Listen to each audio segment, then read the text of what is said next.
ज्या पद्धतीने आईने म्हणजे लहानपणापासून आम्ही बघत आलोय की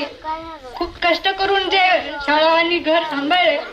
त्याबद्दल फक्त आईला धन्यवाद एवढंच म्हणू शकतो आम्ही। सर्वांना नमस्कार आणि आल्याबद्दल खूप खूप धन्यवाद। आईबद्दल एवढं सांगायचं की आईने ज्या परिस्थितीमध्ये नोकरी करून आम्हाला वाढवलं, म्हणजे बहुतेक आजकाल स्त्रियांचं कसं असतं की वर्क लाईफ बॅलन्स होत नाही, लहान मुलांकडे दुर्लक्ष होतं,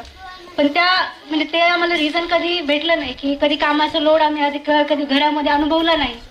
की तिकडे शाळेमध्ये खूप लोड आहे तर लेकरांना जास्त त्याचा प्रभाव पडेल, परिणाम होईल, असं कधीच आम्हाला आईने जाणवून दिलं नाही। आणि ज्या पद्धतीने आम्ही आईला पाहिले